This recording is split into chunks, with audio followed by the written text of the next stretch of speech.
बहुत से लोग मिट्टी को जीवित मानते हैं क्योंकि इसे बनाने वाले घटक जीवित हैं। मिट्टी कई अलग अलग भागों से बनी होती है। तो इस बारे में विज्ञान क्या कहता है, आइए समझते हैं आसान और मज़ेदार तरीके से।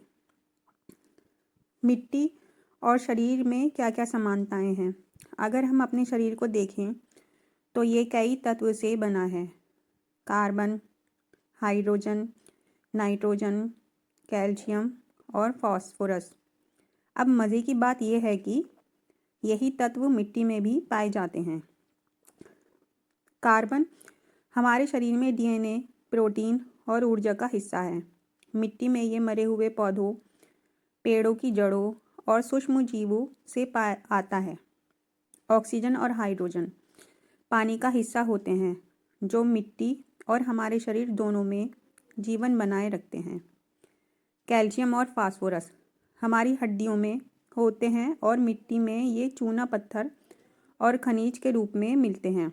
लोहा हमारे खून में हीमोग्लोबिन बनाता है और मिट्टी में इसे लौह अयस्क आयरन ओरा के रूप में पाया जाता है।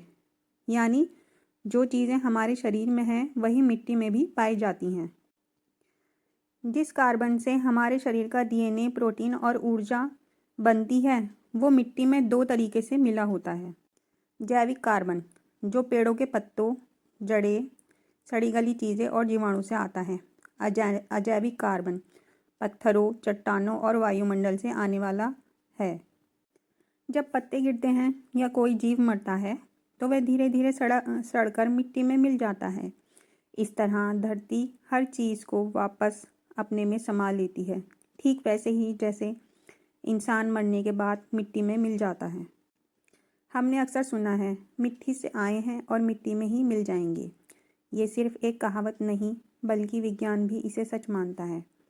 जब हम मरते हैं तो हमारा शरीर धीरे धीरे कार्बन, नाइट्रोजन और खनिजों में बदल जाता है जो फिर से मिट्टी में समा जाते हैं। यही मिट्टी पौधों के लिए पोषण बनती है और पौधे हमें जीवन देते हैं। यानी हमारा जीवन एक चक्र है। हम धरती से जन्म लेते हैं और अंत में धरती में ही मिल जाते हैं।